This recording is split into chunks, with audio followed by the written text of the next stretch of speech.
Aspirants लवासना में आपका स्वागत है।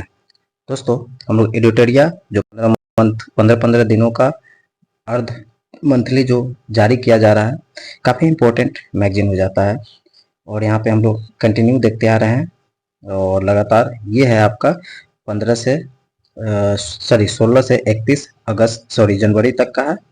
इसको आगे हम देखेंगे और सारे सेक्शन इसमें देख चुके हैं, जैसे राष्ट्रीय, अंतर्राष्ट्रीय प्लस वन लाइनर, ये सब सारे क्वेश्चंस को आज हम लोग देखेंगे बिहार सेक्शन, और इसको कोशिश करते हैं कि आधे घंटा में कंप्लीट कर दें। बिहार राज्य विशेष के बारे में देखेंगे तो कर्पूरी ठाकुर को भारत रत्न दिया गया है।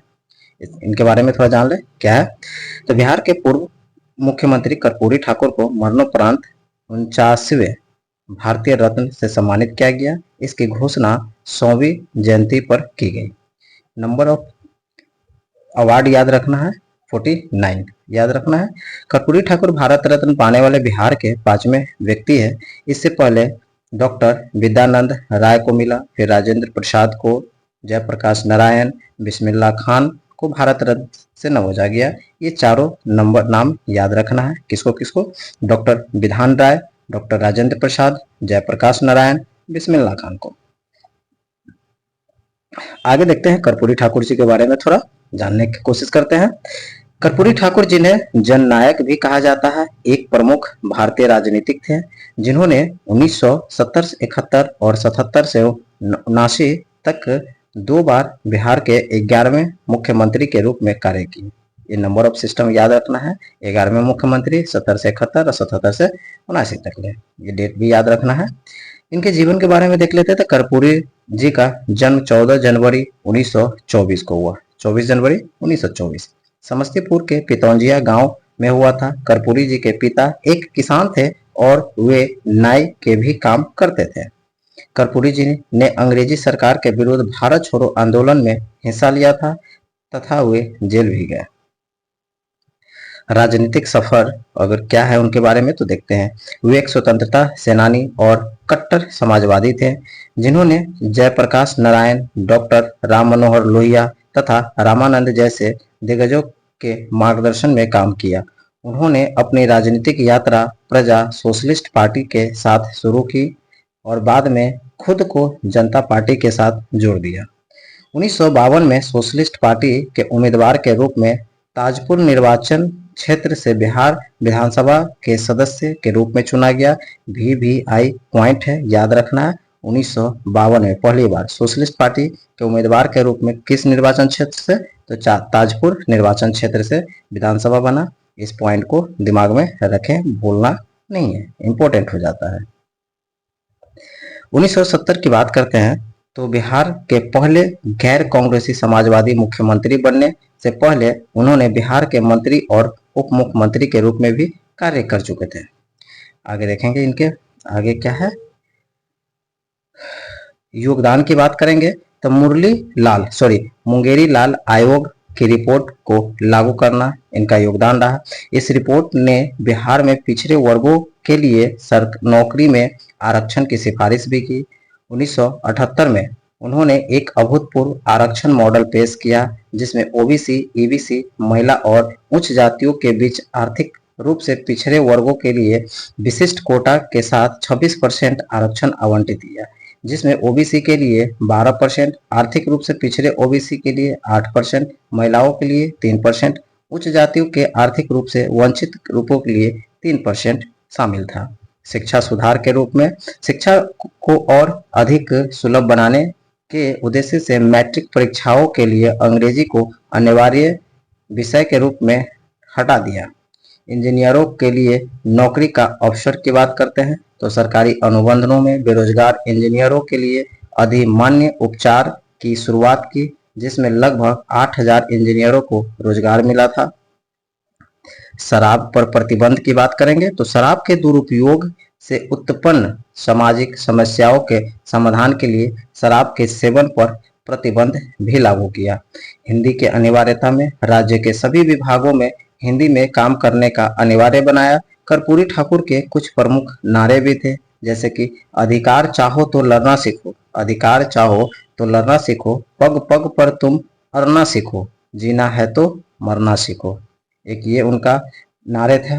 दूसरा है पढ़ जाएगा तो बढ़ जाएगा, पूरा राशन पूरा काम, ये सारे उनका नारा था।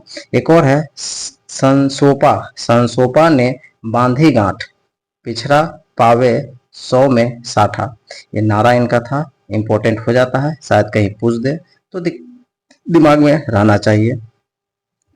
जब तक भूखा इंसान रहेगा धरती पर तूफान रहेगा, कमाने वाले खाएगा लूटने वाले जाएगा, ये सारे नारा के लिए काफी इंपॉर्टेंट हो जाता है। स्वच्छ छवि एवं व्यक्तिगत जीवन में सामाजिक आदर्श। 3 दशकों तक सार्वजनिक पद पर रहने के बावजूद ठाकुर के एक स्वच्छ छवि बनाए रखी और सरकारी संसाधनों के माध्यम से व्यक्तिगत संवर्धन से परहेज किया। सामाजिक न्याय। कर्पूरी ठाकुर की सकारात्मक कार्रवाई के प्रति प्रतिबद्धता ने देश के गरीबों, पीड़ितों, शोषितों और वंचितों को प्रतिनिधित्व और अवसर दिया। किसानों को सशक्त बनाना में भी इनका एक योगदान रहा। बिहार किराएदारी अधिनियम के माध्यम से भूमि सुधार लागू करके कृषि उत्पादकों और ग्रामीण विकास को बढ़ावा दिया गया। श्री ठाकुर को भारत रत्न से सम्मानित करके सरकार लोकतंत्र और सामाजिक न्याय के प्रतीक के रूप में उनकी भूमिका को मान्यता दी। बहुत अच्छी बात है, इतने सारे कर्पूरी ठाकुर के बारे में था जो याद करने की चीजें थी। ओके, आगे देखते हैं बिहार लघु उद्यमी योजना। बिहार लघु उद्यमी योजना क्या है, इनके बारे में थोड़ा जान लेते हैं। हाल ही में बिहार सरकार द्वारा बिहार लघु उद्यमी योजना को मंजूरी दी है, जिसके तहत राज्य के 94,33,312 गरीब परिवारों के सदस्य को उद्यम स्थापित करने के लिए 2 लाख रुपए की सहायता दी जाएगी। कितना है? 94,33,312। कितने पैसे देके? तो 2 लाख की सहायता। यह योजना सभी वर्गों के लिए लाई गई है। यह योजना 5 वर्षों के लिए लागू की गई है। 2 लाख की सहायता राशि लाभार्थी को 3 किस्तों में दी जाएगी। ठीक है, प्रथम वर्ष 25%, द्वितीय वर्ष 50%, तृतीय वर्ष 25%। इस योजना के 62 उद्योगों को चिन्हित किया गया है। चलिए, योग्यता लाभार्थी जैसे बिहार का निवासी हो, 18 से 50 वर्ष हो, परिवार की मासिक आय 6,000 रुपया से कम हो। बिहार इलेक्ट्रॉनिक वाहन नीति 2023। अब इसके बारे में देखते हैं क्या है बिहार इलेक्ट्रॉनिक वाहन नीति 2023 का उद्देश्य क्या है। इलेक्ट्रिक वाहन परिवहन पारिस्थितिकी के विकास के लिए बिहार को आदर्श बनाना, इलेक्ट्रिक वाहन चार्जिंग स्टेशन की सुलभ आधारभूत संरचना का विकसित करना, राज्य के इलेक्ट्रिक गतिशीलता एवं विकास के लिए स्टार्टअप और निवेश को प्रोत्साहित करना, वायु प्रदूषण में कमी कर वातावरण की गुणवत्ता में सुधार लाना, ये सारा उसका उद्देश्य है। लक्ष्य 2023 तक बिहार राज्य में क्रय और निबंधन होने वाले नए वाहनों में से 15% इलेक्ट्रिक वाहनों की उपलब्धता पर केंद्रित है। लाभ प्रोत्साहन क्या है? तो बिहार राज्य क्रय एवं निबंधित प्रथम 10,000 इलेक्ट्रिक दोपहियों वाहनों के लिए प्रोत्साहन राशि, अनुसूचित जाति जनजाति के लिए 10,000 रुपया प्रति वाहन, अन्य वर्ग के लिए 7500 प्रति वाहन, क्रय प्रोत्साहन राशि 5,000 रुपये प्रति किलोवाट, मोटर वाहन कर में 75% की छूट भी देती है। तिपहिया वाहन के लिए इलेक्ट्रिक तिपहिया वाहन के लिए राज्य में क्रय एवं निबंधन पर मोटर वाहन में 50% की छूट कर दी। इलेक्ट्रिक 4 पहिया वाहन के लिए तो क्रय प्रोत्साहन राशि 10,000 रुपये प्रति किलोवाट। बिहार राज्य में क्रय एवं निबंधन प्रथम 1,004 पहिया इलेक्ट्रॉनिक वाहनों के लिए, अनुसूचित जाति जनजाति के लिए 1.5 लाख और अन्य वर्गों के लिए 1,25,000 प्रति वाहन। मोटर वाहन कर में 75% की छूट भी दे रही है। काफी प्रोत्साहन इंपॉर्टेंट हो रहा है। चलिए, बहुत अच्छी बात है ये। 14वें राष्ट्रीय मतदाता दिवस 14वें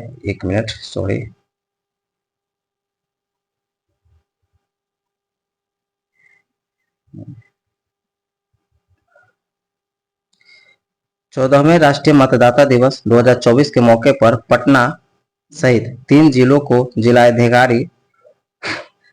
के जिलाधिकारी सह जिला निर्वाचन पदाधिकारियों को सम्मानित किया गया। सम्मानित जिलाधिकारी जैसे पटना का डॉक्टर चंद्रशेखर सिंह, गोपालगंज के नवल किशोर चौधरी, वैशाली का यशपाल मीणा। गणतंत्र दिवस के अवसर पर बिहार पुलिस के 25 अधिकारियों को कर्मियों और राष्ट्रीय पदक से सम्मानित किया गया। ये 25 अधिकारी याद रखना है। और 14वें राष्ट्रीय मतदाता दिवस में पटना सहित 3 जिलों का जिलाधिकारी को निर्वाचन पदाधिकारी से सम्मानित किया गया। वो तीनों को याद रखना है, पटना, गोपालगंज, वैशाली। पद्म पुरस्कार तथा बिहार से तो पद्म पुरस्कार, पद्म विभूषण मिला बिंदुश्री पाठक को, जैसे सुलभ इंटरनेशनल मरणोपरांत सामाजिक कार्य हेतु दिया गया। अब पद्म भूषण की बात करेंगे तो डॉक्टर सीपी ठाकुर को, जो चिकित्सा के क्षेत्र में है, मुजफ्फरपुर से बिलोंग करते हैं। पद्मश्री 5 लोगों को मिला है। किसको किसको मिला है भी देख लेते हैं। सुरेंद्र किशोर यानी भाषा, शिक्षा तथा पत्रकारिता के क्षेत्र में। श्री शिवन पासवान गोदना कला मधुबनी के लिए। श्रीमती शांति पासवान गोदना कला मधुबनी के लिए, यानी कि शिवन पासवान और शांति पासवान दोनों को गोदना कला के लिए मिला। श्री अशोक कुमार विश्वास को तिकुली कला डेयरी ऑनसोन के लिए। पंडित राम कुमार मल्लिक को गायन कला दरभंगा के लिए मिला। ये सारे को 5 को आपको पद्मश्री से सम्मानित किया गया। व्यक्ति विशेष की बात करेंगे तो बिंदुश्री पाठक को पद्म विभूषण मिला। पद्म विभूषण। जन्म वैशाली जिला रामपुर बघेल गांव के रहने वाले हैं। टॉयलेट मैन ऑफ इंडिया के नाम से भी प्रसिद्ध है। ये पॉइंट को याद रखना है। टॉयलेट मैन ऑफ इंडिया किसको कहा जाता है, तो बिंदेश्वरी पाठक को, जो पद्म विभूषण से सम्मानित किया गया। Toilet man of India. 1970 में सुलभ इंटरनेशनल की स्थापना डॉक्टर सीपी ठाकुर की बात करेंगे तो पद्म भूषण मिला। 1952 में पद्मश्री से पुरस्कृत हुआ था। कालाजार के निदान के लिए योगदान उनको दिया गया। किसके लिए, तो कालाजार के निदान के लिए। पूर्व केंद्रीय स्वास्थ्य मंत्री भी रह चुके, 3 बार लोकसभा तथा 2 बार राज्यसभा के सांसद भी रह चुके हैं। बहुत अच्छी बात है। आगे देखेंगे नीतीश कुमार के बारे में देखेंगे। आरजेडी के साथ गठबंधन तोड़ने के बाद भाजपा के साथ मिलकर नई सरकार का निर्माण किया। इसके साथ ही 28 जनवरी को नीतीश कुमार 9वीं बार बिहार के मुख्यमंत्री बन गए। उप मुख्यमंत्री के तौर पर सम्राट चौधरी विजय सिन्हा ने शपथ ली। राज्य के नियोजित शिक्षकों के राज्य कर्मी का दर्जा देने के लिए बिहार विद्यालय परीक्षा समिति द्वारा सक्षमता परीक्षा का आयोजन भी किया जाएगा। गया के मगध यूनिवर्सिटी मैदान में आयोजित national cross country athletics championship में बिहार की अंजलि ने रजत पदक जीता। बिहार स्टार्टअप पुरस्कार 2024 के तहत Medivisor best startup of the year का अवार्ड मिला। जिसको मेडीवाइजर को best startup of the year का अवार्ड मिला। एरोस्पेस दूसरे और बीरो पावर कंपनी तीसरे स्थान पर रहे। क्या है, एरोस्पेस दूसरे और बीरो पावर कंपनी तीसरे स्थान पर रही। भारत सरकार के वाणिज्य और उद्योग मंत्रालय ने स्टार्टअप पुरस्कार 2022 की घोषणा की, जिसमें बिहार को आकांक्षी नेतृत्व का पुरस्कार मिला। मुख्यमंत्री अत्यंत पिछड़ा वर्ग सिविल सेवा प्रोत्साहन योजना के विस्तार हेतु ईबीसी स्टूडेंट को बैंकिंग, रेलवे समेत कई परीक्षाओं के लिए 75,000 रुपया मिलेंगे। जिसके लिए ईबीसी स्टूडेंट के लिए। नासिक महाराष्ट्र आयोजित 27वें राष्ट्रीय युवा महोत्सव में पटना सिटी की छात्रा साक्षी आनंद को राष्ट्रीय युवा पुरस्कार 2020-21 से सम्मानित किया गया। 5 से 29 फरवरी के मध्य बिहार का बजट सत्र चलेगा। 5 से 29 फरवरी मध्य बिहार का बजट सत्र चलेगा। भारतीय निर्वाचन आयोग द्वारा जारी एक रिपोर्ट के अनुसार लोकसभा चुनाव 2019 में बिहार के मतदाता नाटो का प्रयोग करने में देश में अव्वल रहा। बहुत अच्छा बात है बिहारियों लोग, बहुत बढ़िया। ओडिशा में चल रहे खेलो इंडिया तैराकी प्रतियोगिता में बिहार के कात्यायनी सिंह 2 स्वर्ण पदक जीते। ओडिशा में चल रहे खेलो इंडिया तैराकी प्रतियोगिता में बिहार की कात्यायनी सिंह ने 2 स्वर्ण पदक जीते। पटना के मोहम्मद हुसैन को प्रधानमंत्री राष्ट्रीय बाल पुरस्कार 2024 के लिए चुना गया। वेस्ट मटेरियल से बेहतरीन आकृति बनाने वाले हुसैन को अवार्ड कला तथा संस्कृति क्षेत्र में मिला। मुख्यमंत्री नीतीश कुमार द्वारा समस्तीपुर के नरघोगी में 500 सीटों वाले श्री राम जानकी मेडिकल कॉलेज व अस्पताल का उद्घाटन किया। कहाँ पे, श्री राम जानकी मेडिकल कॉलेज अस्पताल कहाँ पे, समस्तीपुर के नरघोगी में। 500 सीटों वाले। ओके, बहुत अच्छा बात है। अब आ जाते हैं विविध समसामयिकी।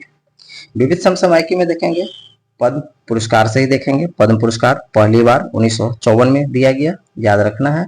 2024 में कुल 132 को पद्म पुरस्कार से घोषणा किया, जिसमें पद्म विभूषण 5, पद्म भूषण 17 और पद्मश्री 110 को मिला। ये फैक्ट्स को याद रखना है। टोटल 132, इसमें 5, 17, 110, जिनमें से महिला को 30 महिला को मिला, 8 विदेशी एनआरआई को मिला, 9 मरणोपरांत व्यक्ति को मिला।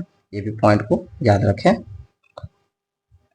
पद्म विभूषण संबंधित और राज्य क्षेत्र की बात करेंगे तो श्री वेंकैया नायडू को मिला, सार्वजनिक मामलों के क्षेत्र में, आंध्र प्रदेश से बिलोंग करते हैं।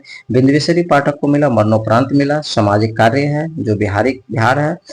सुश्री वैजयंती माला बाली है, कला के लिए, तमिलनाडु में मिला। सुश्री पद्म सुब्रमण्यम को मिला, कला के क्षेत्र में, तमिलनाडु से है। श्री कोनी डेला चिरंजीवी कला के क्षेत्र में, आंध्र प्रदेश से है। तो याद रखना है, कला के क्षेत्र में 3 को मिला है, 2 तमिलनाडु से, 1 आंध्र प्रदेश से है। एक सामाजिक कार्य हमारा बिंदेश्वरी पाठक जी हैं, और दूसरा सार्वजनिक मामले में श्री एम वेंकैया नायडू को मिला। अब देखते हैं पद्म विभूषण की बात करेंगे, जिसमें 17 लोगों को मिला है। संबंधित क्षेत्र की बात करेंगे तो इसको हम शॉर्ट में हाली पढ़ देते हैं जल्दी। सुश्री एम फातिमा बीबी को केरल से है। श्री हॉर्मोजिनी एन कामा साहित्य के क्षेत्र में महाराष्ट्र से है। श्री मिथुन चक्रवर्ती की बात करेंगे तो कला पश्चिम बंगाल से है। श्री सीतारामन जिंदल की बात करेंगे तो व्यापार उद्योग से कर्नाटक से है। श्री यंग लिव व्यापार उद्योग ताइवान के हैं, जो विदेशी एनआरआई है। श्री अश्वनी बालचंद मेहता औषधि महाराष्ट्र से है। श्री सत्यव्रत मुखर्जी सार्वजनिक मामले पश्चिम बंगाल से बिलोंग करते हैं। राम नाइक सार्वजनिक महाराष्ट्र से है, राम नाइक महाराष्ट्र से है। आगे देखेंगे श्री तेजस मधुसूदन औषधि गुजरात से है। श्री ओलांचेरी क्या है, ओलांचेरी सार्वजनिक केरल से है। दत्तात्रय अंबादास मयालु उर्फ राजदत्त कला महाराष्ट्र। श्री तोगदान रिनपोछे अन्य अध्यात्मवाद लद्दाख से है। श्री प्यारेलाल शर्मा की बात करेंगे तो कला क्षेत्र से है और ये महाराष्ट्र से है। श्री चंदेश्वर प्रसाद ठाकुर की बात करेंगे तो औषधि से है और ये बिहार से है।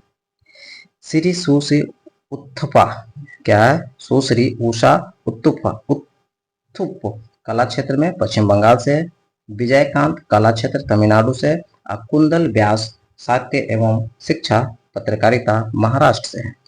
ये इतना सारे पद्म भूषण मिला है 17 लोगों को, उनके नाम याद रखना। पद्मश्री को याद करने की उतना आवश्यकता नहीं, क्योंकि 110 है, उतना नाम याद नहीं रहेगा, लेकिन पद्म भूषण और पद्म विभूषण दोनों को नाम याद करना बहुत जरूरी है। 69 फिल्म फेयर अवार्ड की बात करेंगे तो आयोजन गांधीनगर गुजरात में हुआ है।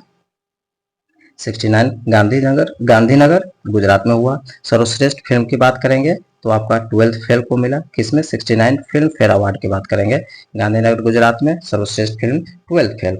सर्वश्रेष्ठ निर्देशक की बात करेंगे तो विनोद चोपड़ा को मिला। सर्वश्रेष्ठ अभिनेता लीडिंग रोल में देखेंगे तो रणबीर कपूर एनिमल के लिए मिला। अभिनेत्री की बात करेंगे तो आलिया भट्ट रॉकी को लिए मिला, दोनों मियाँ बीवी को मिला, बढ़िया है। सर्वश्रेष्ठ अभिनेता और सर्वश्रेष्ठ अभिनेत्री के रूप में आलिया भट्ट के रॉकी और रानी की प्रेम कहानी के लिए मिला। अब देखते हैं सर्वश्रेष्ठ फिल्म क्रिटिक्स के रूप में क्या है, इस याद को रखना है, क्रिटिक्स।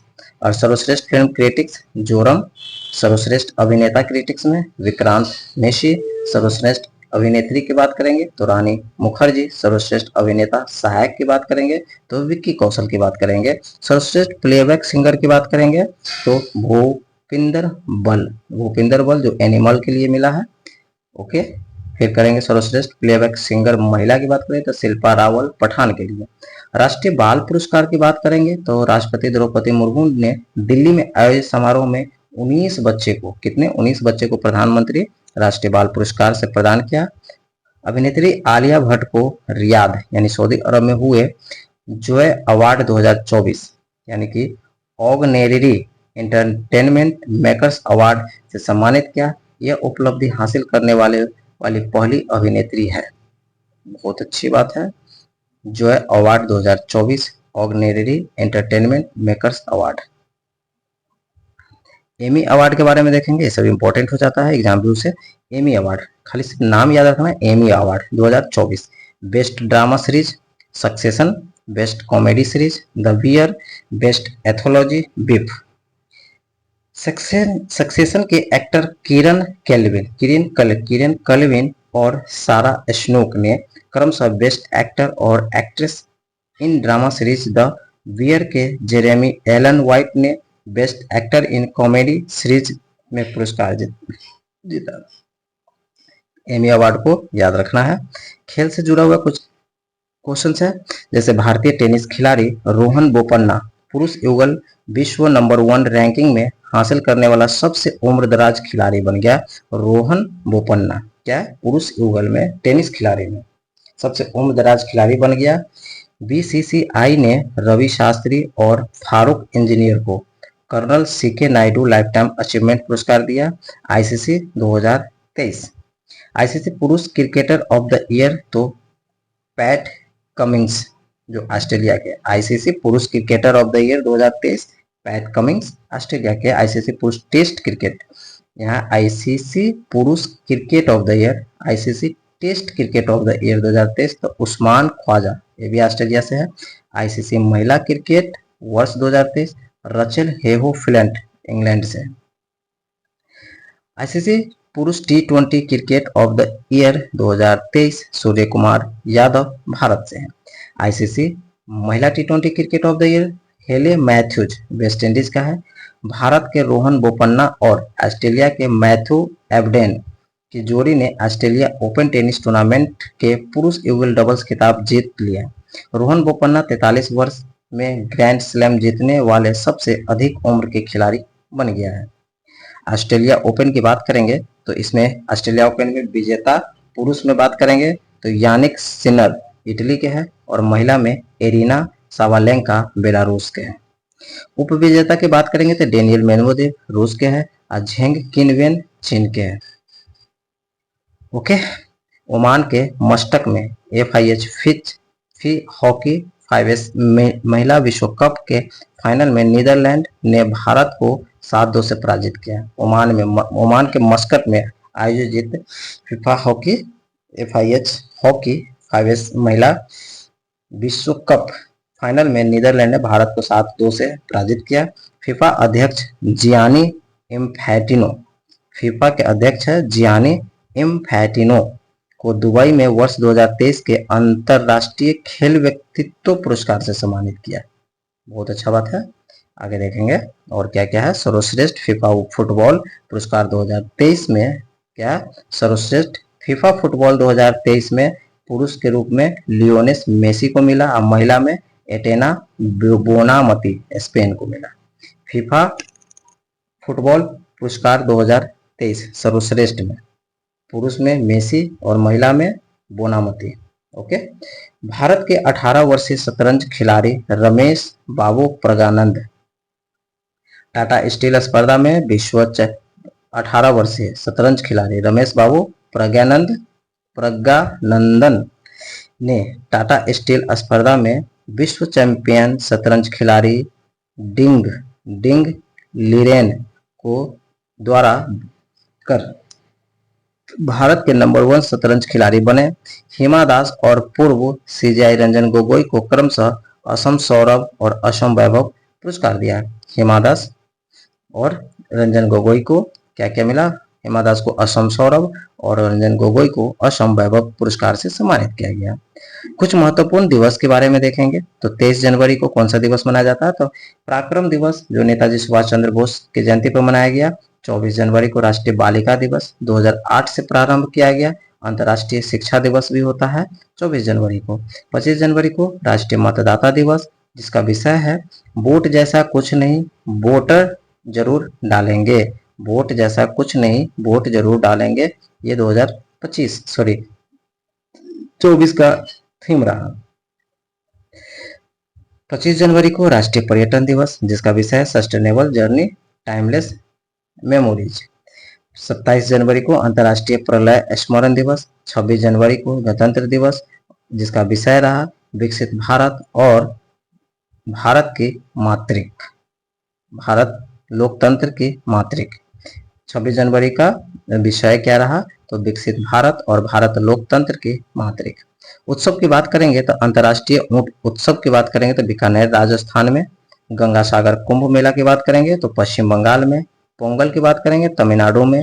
पक्के पागा हॉर्नबिल फेस्टिवल पक्के टाइगर रिजर्व अरुणाचल प्रदेश की बात करेंगे। धानु यात्रा उड़ीसा और मकर विल्को केरल की बात करेंगे। ये सारे फेस्टिवल है, इसको याद कर लेना। पुस्तक तथ्य और लेखक, कुछ पुस्तक है जैसे कि भिखारी ठाकुर अनगढ़ हीरा तैयब हुसैन का लिखा हुआ है। भिखारी ठाकुर अनगढ़ हीरा तैयब हुसैन का लिखा हुआ है। कोरोना का प्रलय की बात करेंगे तो आर सिन्हा का लिखा हुआ है, जिन्हें राज्यपाल द्वारा विमोचन किया गया, यानी कोरोना का प्रलय काल आर के सिन्हा। विश्व पटल पर अपना देश ये भी आर के सिन्हा के द्वारा लिखा हुआ है। अब विमोचन राज्यपाल जी ने किए थे। ओके, तो अब ये सारा सेक्शन हमारा पूरे जनवरी का 1 से 15 और 16 से 31 जनवरी तक ले कंप्लीट किया जा चुका है।